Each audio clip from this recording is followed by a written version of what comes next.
ओए, कौन हो और अंदर कैसे घुसे चले आए? गेट से भागता हुआ आ रहा, सुनाई नहीं दे रहा क्या तुम्हें?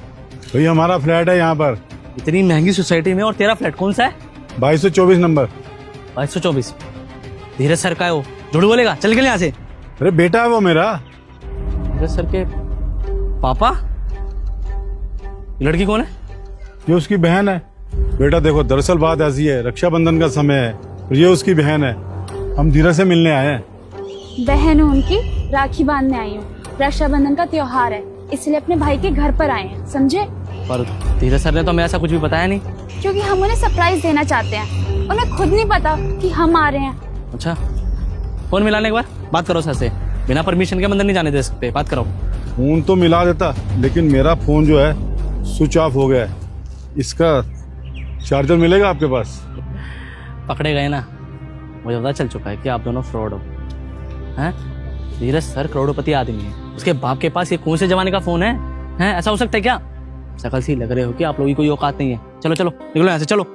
बेटा देखो, हम तो गांव के सीधे साधे लोग हैं, हमें ज्यादा ऐशो आराम की जरूरत नहीं है। लेकिन बेटा ये बात सच है कि धीरज मेरा बेटा है। ये सीधे साधे बन के मुझे मत दिखाओ। सोसाइटी में घुस के अगर चोरी कर ली तो कल को कौन फंसेगा? मैं ना।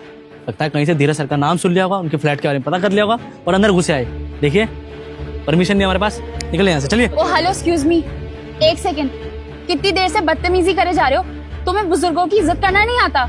और एक बात और सुन लो, अगर और बदतमीजी करी ना तो तुम्हारी नौकरी पे बात आ जाएगी, अगर मेरे भैया को पता चल गया, समझे? ओहो, डरा रहे हो?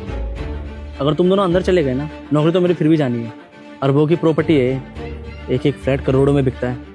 तुम्हारी औकात है कि तुम 1000 का सामान भी खरीद सको? तुम और तुम्हारे बेटे दोनों गरीब होंगे। चलो निकलो यहाँ से, चलो। देखो बेटा, तुम ये ठीक नहीं कर रहे हमारे साथ। धीरज सर घर पे नहीं है, उन्होंने बोला हुआ है बिना मेरे परमिशन के कोई ना आए। तो एक काम करो, चलो आ जाओ। अरे आओ आओ, अरे आओ, चलो चलो चलो।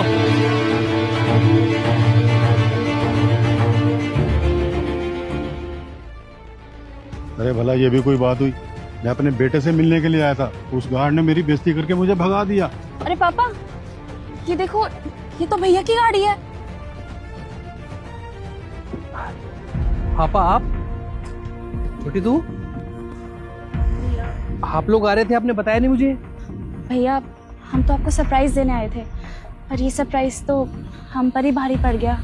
क्यों, क्या हुआ? भैया, ये जो सोसाइटी का गार्ड है ना, इसने हमें आपके घर के अंदर आने ही नहीं दिया, बल्कि हमारी बेइज्जती करके हमें बाहर निकाल दिया। मैंने इसे बोला भी कि मैं धीरज भैया की बहन हूँ, ये धीरज भैया के पापा है, पर उसने हमारी एक भी बात नहीं सुनी और इंसल्ट कर कर, बेइज्जत कर कर, जलील कर कर बाहर निकाला। उसकी इतनी हिम्मत, उसने आप लोगों के साथ बदतमीजी की? उसको तो मैं बताता हूँ, अब बैठो गाड़ी में।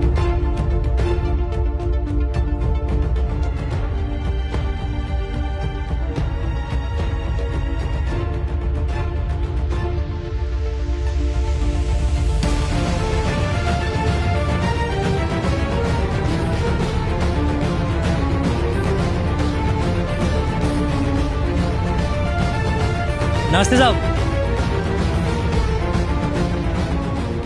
अरे भैया, यही है बस सिक्योरिटी गार्ड जिसने पापा की बेइज्जती करी थी और मेरी भी, बिना हमारी बात सुने हमें सोसाइटी से बाहर निकाल दिया था।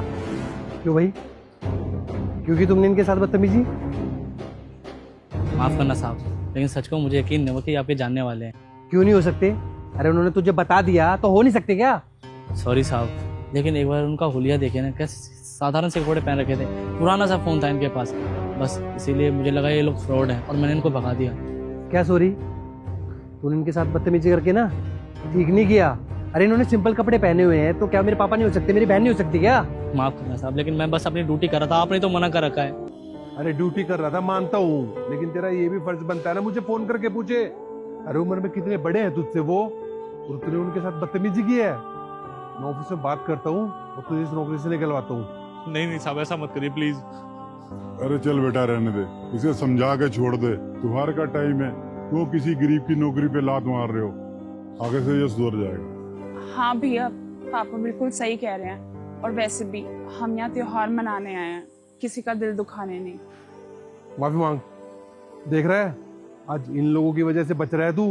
माफी मांग इनसे। अंकल माफ कर दो, सॉरी। देख, आगे से किसी के साथ बदतमीजी मत करियो। नहीं करूँगा, बस इस बार माफ कर दो।